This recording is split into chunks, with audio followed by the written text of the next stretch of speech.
LND T campus के पास बीती रात पैंथर आने से कर्मचारियों में डर का माहौल है। परमाणु विद्युत परियोजना में पैंथर की हलचल वहां लगे सीसीटीवी कैमरे में कैद हुई है। तस्वीरें इस वक्त हम आपको दिखा रहे हैं। वहीं अचानक पैंथर के आने के बाद से ही वहां काम करने वाले कर्मचारियों में डर का माहौल है। आपको बता दें कि चारभुजा, चंद्रपुरिया बस्ती सहित कोटा मार्ग पर इन दिनों पैंथर की साइटनिंग हो रही है। वहीं वन विभाग ने क्षेत्र में पिंजरा लगाकर पैंथर को पकड़ने का प्रयास किया है। तो पैंथर की हलचल से डर का माहौल देखने को मिल रहा है। LNDT जो कैंपस है वहां पर यह पैंथर दिखा है। LNT कैंपस में पैंथर दिखने का यह मामला निकलकर सामने आया है। पैंथर दिखने से कर्मचारियों में डर का माहौल देखने को मिल रहा है। आप देख सकते हैं ये वो सीसीटीवी फुटेज है जिसमें यह पैंथर का मूवमेंट नजर आ रहा है। कोटा में कोचिंग नगरी में छात्रों के सुसाइड के बढ़ते आंकड़ों के बाद पुलिस और प्रशासनिक महकमे में हड़कंप मचा हुआ है। ऐसे में जिला प्रशासन के साथ नगर निगम की अग्निशमन विभाग की टीमों ने भी कोचिंग इलाकों में 1 दर्जन हॉस्टल और पीजी का निरीक्षण किया। इस दौरान अग्निशमन विभाग की टीम ने खामियां पाए जाने पर 2 हॉस्टल को सीज भी किया है। करीब आधा दर्जन हॉस्टल को नोटिस भी थमाया गया है। आपको बता दें कि निगम के 20 कर्मचारियों की टीम ने लैंडमार्क सिटी और राजीव नगर, जवाहर नगर सहित अलग अलग कोचिंग इलाकों में हॉस्टल और पीजी का निरीक्षण किया। इस दौरान निधि और प्रतीक्षा रेजिडेंसी को सीज करने की कार्रवाई की गई है। वहीं अग्निशमन यंत्र लगवाने, anti hanging device, gatekeeper training, CCTV लगवाने के लिए हॉस्टल संचालकों को पाबंद किया गया है। ओम प्रकाश मारू संवाददाता फोनलाइन पे हमारे साथ है। ओम प्रकाश, नगर निगम का निरीक्षण देखने को मिला है और अग्निशमन विभाग की टीम भी पहुंची है। देखिए, कोचिंग स्टूडेंट के बढ़ते सुसाइड के डरावने व भयानक आंकड़ों के बाद अब न केवल पुलिस और प्रशासन बल्कि अग्निशमन विभाग की टीम भी पूरी तरह से अलर्ट है और अलग अलग कोचिंग इलाकों में जो है 1 दर्जन से अधिक हॉस्टलों व पीजी का निरीक्षण किया। इस दौरान कई खामियां पाई गई, जिसमें जहां स्टूडेंट सुसाइड कर चुके हैं उन 2 हॉस्टलों को तो सीज किया जा चुका है, जबकि करीब आधा दर्जन हॉस्टलों को नोटिस थमाए गए हैं कि वहां गेट कीपर की ट्रेनिंग पूरी नहीं थी, सीसीटीवी नहीं थी, अग्निशमन यंत्र नहीं लगाए गए थे, जबकि कई हॉस्टल में एंटी हैंगिंग डिवाइस की भी खामियां थी। इस तरह की कई खामियों को देखते हुए उनको पाबंद किया गया, नोटिस थमाए गए, उनके खिलाफ कार्रवाई की। और अब जब पुलिस और प्रशासनिक के साथ अग्निशमन विभाग और निगम की टीमें जब पूरी तरह से अलर्ट है, तो यूं कहा जा सकता है कि कोचिंग इलाकों में जो हॉस्टल और पीजी संचालकों में हड़कंप मचा हुआ है और पुलिस और प्रशासन की तरफ से और अग्निशमन विभाग की टीम की तरफ से ये प्रयास किया जा रहा है कि किसी न किसी रूप में कोचिंग स्टूडेंट सुसाइड के जो बढ़ते आंकड़े हैं उसमें कमी लाई जा सके, उन पर रोक लगाई जा सके और छात्रों को जो है तनाव मुक्त किया जा सके। इसी के चलते इस तरह की ये कार्रवाई लगातार की जा रही है और कई खामियां पाई जाने के चलते पहले भी कार्रवाई की गई, लेकिन गाइडलाइन की पालना नहीं करने के चलते एक बड़ी चुनौती जो है प्रशासन के सामने है कि किस तरह से जो तनावग्रस्त स्टूडेंट है उनको जो चिन्हित कर उनको तनाव मुक्त किया जा सके। फिलहाल ये कहा जा सकता है कि अग्निशमन विभाग की टीम के 20 कर्मचारियों की टीम ने जो है कार्रवाई करते हुए 12 जो कोचिंग इलाकों में जो 12 हॉस्टल व पीजी का निरीक्षण किया, उनमें उनको 2 को सीज कर लिया और ये कार्रवाई लगातार जारी रहेगी। जी ठीक है, बहुत धन्यवाद आपका तमाम जानकारी देने के लिए। तो साफ है कि कोचिंग नगरी कोटा में जिस तरीके से स्टूडेंट सुसाइड के मामले सामने आए हैं, उनकी रोकथाम के लिए इस तरीके के कदम उठाने की बहुत जरूरत है और ऐसे में हॉस्टल्स की चेकिंग भी की जा रही है। और अब नगर निगम के अध्यक्ष विष्णु गुप्ता ने सिविल कोर्ट में अजमेर के ख्वाजा मोइनुद्दीन चिश्ती की दरगाह में मंदिर होने का दावा करते हुए याचिका लगाई थी, जिसके बाद कोर्ट इस याचिका को सुनने योग्य माना और अल्पसंख्यक मंत्रालय, दरगाह कमेटी अजमेर और भारतीय पुरातत्व सर्वेक्षण विभाग को नोटिस भेजा था। तो आज इस पूरे मामले पर अहम सुनवाई होने वाली है। परिवादी विष्णु गुप्ता की ओर से सर्वे की मांग जो है वो रखी गई थी। साथ ही आपको बता दें कि सभी को अपने पक्ष में यहां पर जवाब पेश करने के लिए आज कहा गया है। तीनों पार्टियां आएंगी और आज अपना जो पक्ष है वो यहां पर रखेगी। सभी को नोटिस दे दिए गए थे और इस सुनवाई को जो है आज के लिए रखा गया है। ऐसे में आज का दिन बेहद अहम रहने वाला है। हालांकि इससे पहले भी विष्णु गुप्ता की तरफ से ये अर्जी दी गई है कि उन्हें सिक्योरिटी मुहैया कराई जाए, क्योंकि जब से उन्होंने ये मामला उठाया तब से उन्हें लगातार धमकियां मिल रही हैं।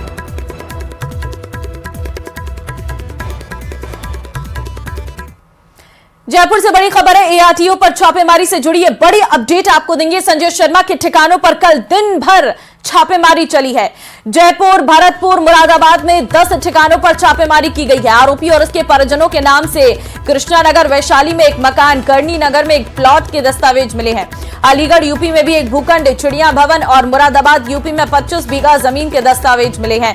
2 बैंक लॉकर और कई बीमा पॉलिसी में निवेश के अलावा कई बैंकों में खुलवाए खातों में लाखों रुपए जमा होने के भी दस्तावेज मिले हैं। परिजनों और रिश्तेदारों के नाम भी संपत्ति खरीदने की जानकारी एसीबी सर्च में सामने आई है। एसीबी के डीजी रवि प्रकाश मेहरजा के निर्देशन में एएसपी भागचंद को सौंपी गई है अनुसंधान। तो करनी नगर में एक प्लॉट के दस्तावेज मिले हैं। अलीगढ़ में भी एक भूखंड, चिड़िया भवन, मुरादाबाद यूपी में 25 बीघा जमीन के दस्तावेज मिले हैं। एसीबी की 10 टीमों ने 10 ठिकानों पर कार्रवाई की है। मकान, प्लॉट, जमीन, बैंक खाते, गहने, इन सभी की जांच की जा रही है। एआरटीओ पर छापेमारी से जुड़ी बड़ी खबर आपको हम बता रहे हैं। कल संजय शर्मा के कई ठिकानों पर दिन भर छापेमारी चली थी। सभी दस्तावेज खंगाले गए थे, चाहे वो प्रॉपर्टी से जुड़े हो, चाहे वो उनके बच्चों के एजुकेशन से जुड़े हो, उनके बैंक खातों से जुड़े सारे जो कागजात हैं वो देखे गए थे। राजसमंद में ट्रक में आग लगी है। उदयपुर नाथद्वारा हाईवे पर ही आग लगने का मामला सामने आया है। मुनवास बाईपास पर खड़े ट्रक में आग लग गई है। हादसे में कोई हताहत नहीं हुआ है। ग्रामीणों ने ट्रक में आग लगी को बुझाया है। करीब 1 घंटे की मशक्कत के बाद आग पर काबू पाया गया है। तो खड़े ट्रक में आग लगने की घटना, ट्रक के ड्राइवर और क्लीनर ने कूदकर अपनी जान बचाई है। स्थानीय लोगों ने आग पर काबू पाया है, जिससे बड़ा हादसा टल गया है। तस्वीरें आपके सामने हैं, आप देख सकते हैं आग की लपटें। जो खड़े ट्रक में आग लगने की घटना सामने आई है। उदयपुर नाथद्वारा हाईवे पर यह आग लगी है। मुनवास बाईपास पर खड़े ट्रक में आग लगने की घटना सामने आई है।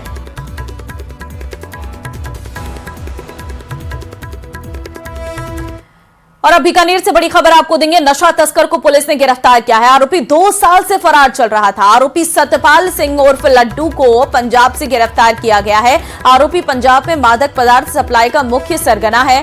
फिरोजपुर और फरीदकोट जेल से करवाता था तस्करी। पुलिस कर रही आरोपी से पूछताछ। जामसर थाना पुलिस ने कार्रवाई की है। नशा तस्कर पर शिकंजे का यह पूरा मामला। आरोपी 2 साल से चल रहा था फरार। आरोपी सतपाल सिंह उर्फ लड्डू को पंजाब से गिरफ्तार किया गया है। आरोपी पंजाब में मादक पदार्थ सप्लाई का मुख्य सरगना है। फिरोजपुर और फरीदकोट जेल से करवाता था तस्करी। जामसर थाना पुलिस ने इस पूरे मामले पर कार्रवाई की है।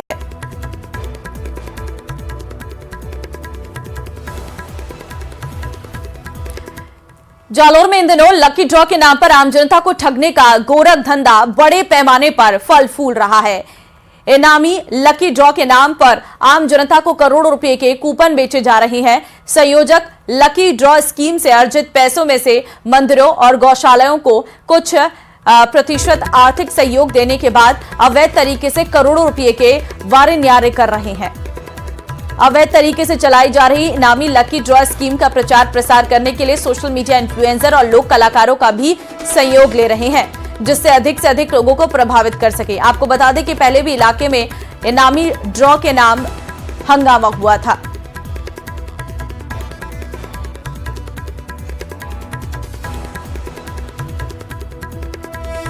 कानून के मुताबिक जुआ एवं लॉटरी नियम विरुद्ध है, लेकिन वहीं दूसरी ओर देखा जाए तो जालोर में दर्जनों की संख्या में इस प्रकार की स्कीम चलाई जा रही है, जिसमें इनामी ड्रॉ के नाम पर लोगों का करोड़ों रुपया आयोजकों की जेब के अंदर जा रहा है। गौ माता, मंदिर एवं आश्रम के नाम पर इनामी ड्रॉ स्कीम निकाल करके बड़े बड़े सोशल मीडिया इन्फ्लुएंस के माध्यम से विज्ञापन प्रचार प्रसार करवाते हुए यहाँ पे दर्जनों की संख्या में इस प्रकार के जो है आयोजन किए जा रहे हैं, जिसमें लॉटरी का जो टिकट दिया जाता है उसमें 399, 499 इस प्रकार के जो कूपन रेट हैं वो दिए जाते हैं और उसमें बड़े बड़े इनामों का दावा किया जाता है। जिस प्रकार से थार गाड़ी है अथवा लाखों रुपए कैश है, इस प्रकार की इनामी स्कीम पुलिस की नाक के नीचे चल रही है। लेकिन अभी तक जालोर पुलिस के द्वारा ऐसे किसी भी इनामी स्कीम संचालक के खिलाफ कार्रवाई नहीं हो पाई है। वहीं आम जनता की गाढ़ी कमाई इन आयोजकों की जेब में जाती दिख रही है। न्यूज़ 18 के लिए रिवाशंकर, जालोर। जयपुर से बड़ी खबर है। दिल्ली एनसीआर में आयकर अभिक्षेपण का शाखा के छापे। Real estate company Trihan home developers पर छापेमारी जारी है और टीम को 5 करोड़ कैश, 4.3 करोड़ रुपए का 5 किलो सोना मिला है और कंपनी के प्रमुख लोगों के फोन, आईपैड, लैपटॉप और डेस्कटॉप की क्लोनिंग जारी है। रियल एस्टेट की डील में अघोषित धन के लेनदेन के व्हाट्सएप चैट के ब्यूरो मिले हैं। भारी तादाद में अघोषित लेनदेन से जुड़े कागजात भी जब्त किए गए हैं। अलवर, गुड़गांव, फरीदाबाद में कंपनी के 20 ठिकानों पर छापे। अलवर में 7, गुरुग्राम में 7, फरीदाबाद में 6 ठिकानों पर कार्रवाई। प्लॉट और फ्लैट्स के बेचान में कैश लेनदेन के ब्यूरो से जुड़े कागजात भी मिले हैं। कई टीमें तीनों शहर में कर रही दस्तावेजों की जांच। कंपनी अलवर, भिवाड़ी, गुरुग्राम, फरीदाबाद, दिल्ली में करती है ऑपरेट। तो real estate company Trihan home developers पर छापेमारी जारी है। पति पत्नी के रिश्ते की नींव प्यार और विश्वास पर टिकी होती है, लेकिन जब ये दोनों खत्म हो जाते हैं तो फिर वैसा ही होता है जैसा कोटा में हुआ, जहां एक पति ने इंतकाम लेने के लिए अपनी पत्नी के फर्जीवाड़े का खुलासा करते हुए उसे नौकरी से निलंबित करवा दिया। न्यूज 18 राजस्थान ने आरोपी पत्नी से भी उसका पक्ष जानने की कोशिश की, लेकिन उसने फोन नहीं उठाया। देखिए मामला इस रिपोर्ट के जरिए।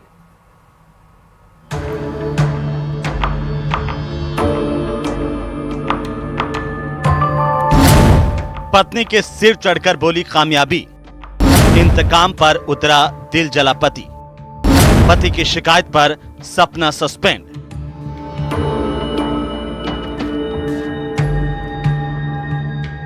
धोखा प्रेमिका से मिले या फिर पत्नी से, चंद लोग ही ऐसे होते हैं जो बदले की भावना नहीं रखते, लेकिन कोटा में प्रेस कॉन्फ्रेंस कर अपना दर्द बयां करने वाले इस पति के साथ ऐसा नहीं है। पत्नी के धोखे से खफा मनीष मीणा ने शिकायतें करके सपना को सस्पेंड करवा दिया, लेकिन पति मनीष के दिल की टीस अभी खत्म नहीं हुई। वो चाहता है कि धोखेबाज पत्नी को बर्खास्त किया जाए। ये मामला भी विस्तार से बताएंगे, लेकिन उससे पहले जरा इस पीड़ित पति की फरियाद सुनिए। राजेंद्र एच.एस. मीणा के खिलाफ तो इन पे एक्शन लिया जाए और जो मैंने सबूत दे रखा है तो इनको जल्द से जल्द बर्खास्त किया जाए। यदि ये प्रूफ भी हो गया, सब कुछ प्रूफ होने के बावजूद भी इसको सस्पेंड करने का, जैसे राघवेंद्र जी ने मेरे को बताया था कि सपना की और इनकी जांच पूरी हो चुकी है, उसके बावजूद भी रेलवे ने इनको अभी तक ड्यूटी पे ले रखा है।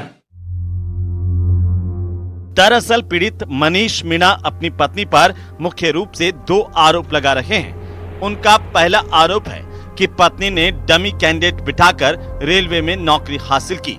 यहां तक तो सब ठीक था, लेकिन दर्द उस वक्त बढ़ गया जब पत्नी ने नौकरी हासिल करते ही पति मनीष मीणा को छोड़ दिया। मनीष का आरोप है कि पत्नी सपना की नौकरी के लिए उसने जमीन पर 15 लाख रुपए का कर्ज लिया, लेकिन अब पत्नी उसके साथ रहने को तैयार नहीं है। पत्नी के धोखे से तिलमिलाया पति इंतकाम की राह पर है। प्रेस कॉन्फ्रेंस कर वो पूरी कहानी बता रहा है कि कैसे सपना ने साल 2013 में आरआरबी बोर्ड अजमेर से निकली भर्ती में ऑनलाइन आवेदन किया। आवेदन करते वक्त कैसे फोटो, साइन और फिंगर मिक्सिंग की, और साल 2023 में आयोजित परीक्षा में सपना मीणा ने कैसे रेलवे में कर्मचारी अपने रिश्तेदार के साथ मिलकर 15 लाख रुपए में दूसरी लड़की को डमी कैंडिडेट बिठाकर परीक्षा, वेरिफिकेशन और मेडिकल करवाया। वर्तमान में आरोपी पत्नी सपना मीणा कोटा डीआरएम कार्यालय में तैनात है। लड़की का नाम लक्ष्मी मीणा है, चंदूपुरा की रहने वाली है। वो उसको अभी तक बुलाया नहीं है रेलवे वालों, ना तो रेलवे वालों ने बुलाया, ना भीमगंज मंडी थाने वाले जो पुलिस वाले हैं, ना ही इन्होंने बुलाया था। इनको किसी ने भी नहीं बुलाया। और मेरे से पूछते हैं कि मतलब जहाँ तक जितना मैं जानता था उतना तो मैंने बता दिया, उसके बावजूद मेरे से पूछते हैं वो कहाँ पे मिलेगी, उससे बात कैसे होगी। और ये राजेंद्र को 2 बार भीमगंज मंडी थाने वाले लेके भी आए थे थाने पे, लेकिन लाते हैं और फिर वापस छोड़ देते हैं। पति की शिकायत के बाद आरोपी पत्नी को सस्पेंड किया गया है, लेकिन इन सब के बीच सवाल पीड़ित पति पर भी उठ रहे हैं। अगर पत्नी डमी कैंडिडेट के सहारे नौकरी हासिल कर रही थी तो उसने 15 लाख रुपए की घूस क्यों दी? अगर पत्नी फर्जी तरीके से नौकरी हासिल करने की दोषी है तो वो भी घूस देने का आरोपी होगा। तीसरा, अगर पत्नी उसे छोड़कर नहीं जाती तो क्या उसका फर्जी तरीके से नौकरी हासिल करना ठीक था? कोटा से न्यूज 18 राजस्थान के लिए हिमांशु मित्तल की रिपोर्ट।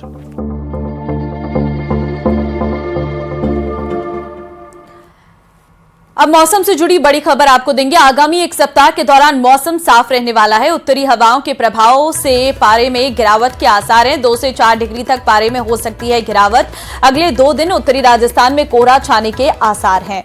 तो आगामी एक सप्ताह के दौरान मौसम जो है वो साफ रहेगा। साथ ही हवा के प्रभाव से पारे में गिरावट के आसार हैं। मौसम से जुड़ी ये बड़ी अपडेट है। आगामी एक सप्ताह के दौरान मौसम जो है वो साफ रहेगा। उत्तरी हवाओं के प्रभाव से पारे में गिरावट के आसार हैं। 2 से 4 डिग्री तक पारे में गिरावट हो सकती है।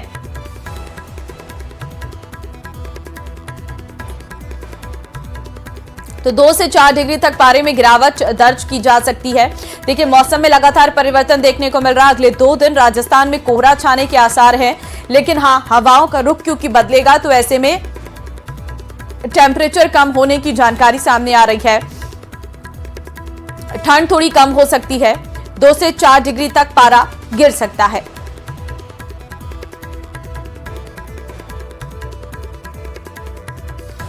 तो मौसम को लेकर लगातार मौसम विभाग की तरफ से अलर्ट जारी किया जा रहा है। जम्मू कश्मीर नेशनल कॉन्फ्रेंस के प्रमुख फारूक अब्दुल्ला ने कटरा के एक बाल आश्रम में तूने मुझे बुलाया शेरावालिए भजन गाया, जिसका एक वीडियो सोशल मीडिया पर वायरल हो रहा। अब्दुल्ला ने कटरा में रोपवे निर्माण के मुद्दे पर भी बात की और कहा कि माता वैष्णो देवी मंदिर के संचालन के लिए जिम्मेदार लोगों को ऐसे काम करने से बचना चाहिए जिससे लोगों को परेशानी हो।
इसी के साथ इस